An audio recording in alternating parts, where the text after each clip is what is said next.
Did you know that the average American uses 82 gallons of water a day? Yeah, statistic really surprised me when I looked it up, but I will say that as I've gotten into this prepping space, I have realized that I use a lot of water, and part of being prepared is making sure I have a way to replace that water if for some reason the water no longer turns on in my house.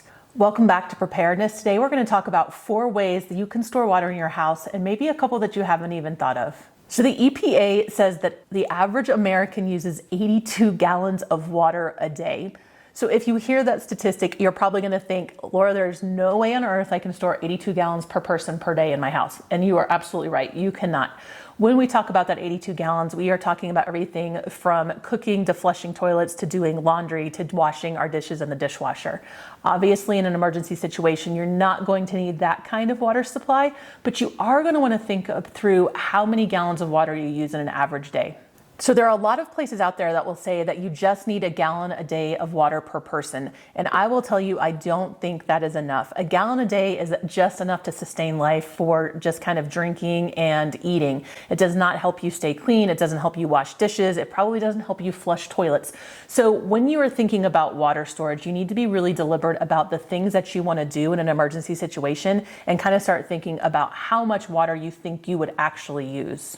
I want you to do me a favor and just drop a comment below and tell me the one thing you would miss the most without water. I think mine might be coffee. When you do the initial math for how many gallons of water you are going to store, again, it's a simple equation. It's the number of gallons you are comfortable per person times the number of people in your house times the number of days that you want to have water stored. At a minimum, I recommend that everybody have at least 2 weeks of water stored for your family. Now, again, I realize some of you have larger families and that is a lot of gallons of water. And so it can be a little bit overwhelming when we start thinking about how many cases of water that would be. That's where we get into kind of the space of using some bigger other items that we're going to talk about today to get that water storage to a gallon amount that would really be able to sustain you for a couple of weeks. The first way that I recommend that you store water is simply by purchasing pre-bottled water from the store. Chances are you are already buying cases of this at your house and you have some laying around. Now, this is just about being intentional about how many cases that you keep on hand at any given time. The beauty of buying water in cases is that they stack easily, they're clean, they're easy to store, and they're portable. So if you need to leave your house for some reason, you can take that water with you relatively quickly. That is why I love recommending bottled water for kind of that initial phase of water storage. You know that it's already clean, it's already pure, you don't have to worry about it, and it stores for a relatively long time, particularly in a temperature-controlled environment. The other advantage of storing bottled water is because it's probably something that your family is using already, which means when we talk about the first in, first out concept or that idea of rotating your water, that is something pretty easy to do with bottled water. We keep the cases of water downstairs in our basement next to our freezer and also next to our hot water heater, which conveniently has a drain in case there was a water leak. So one thing you do want to think about when you are storing bottled water is you want to put it somewhere where if somehow these bottles get a leak in it, you're not going to ruin everything all at once. So again, first way, just store bottled water. It's simple and it's easy. The second way is to buy gallon jugs of distilled water or filtered water. A lot of places will say you can refill milk cartons. Here's what I would just caution you. You don't want to refill milk cartons or juice cartons with water that you are planning on drinking. And that is because it's really hard to get those jugs completely clean of all of the sugars that are in your milk and our fruit juices. And that over time can create bacteria and really actually make your water unsafe to drink. So don't reuse milk jugs, please, please, please. I know you'll see a lot of things that say to do that. I would just not recommend it. If you are going to reuse those types of jugs, make sure that is the water that you're going to use to flush toilets or dump in the garden or something like that, not water that you are consuming for drinking or brushing your teeth or any other potable type of water situation. So the third way that you can store water is just in these 5-gallon containers. We really like these because you can store quite a bit of water in a relatively small kind of footprint on your floor. These are stackable, and I'll drop a link below for the type of jugs that we use. The reason we like these is we can stack these 4 or 5 high, again, down in our basement where if there was a spill, it would just drain out. These are great for refilling just straight out of your sink. We do normally put just a couple of drops of bleach in this water jug when we refill them, just to make sure that if our tap water had any kind of problems, it wouldn't over time kind of get that bacteria growth. So we just drop a couple of drops again of bleach in here when we fill these up. We do rotate these about every 6 months to make sure that that water is fresh. If you are using bleach to treat your water, make sure that you get the unscented, no dyes, no extra chemicals in it, just plain bleach, because you don't want anything else in that water that you might be consuming in an emergency situation.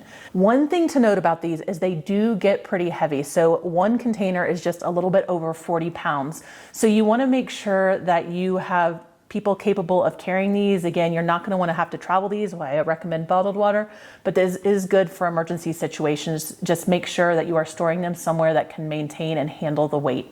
All right, our third favorite way to kind of store water is just to fill up bathtubs. Now, the reason that we do that is if we have weather coming in. Bathtubs are only useful if you know you are going to run out of power, or if you know there is an issue. They're not going to work if for some reason you just lose water all of a sudden, or if there's a contamination in your water system or your water source. But bathtubs can be a great source of water for emergency situations if you are experiencing a water outage due to a storm. Anytime there's bad weather coming in, we fill up our extra bathtubs in our house. We have a huge giant garden tub in our master bath that we only pretty much use for emergency water storage. And then we have an extra bathtub also in our downstairs bathroom that we don't use very frequently. We fill both of those up. I don't know about you, but my bathtubs aren't always spotless, and so I probably wouldn't drink that water. But it's definitely usable for any kind of, again, flushing toilets, staying clean, all of those types of things. I would completely use that water for. But that brings me to my next pro tip, which is a water bob. I've talked about this on other videos, but a water bob is simply a water bladder that you can put in your bathtub that can hold up to 100 gallons of potable water.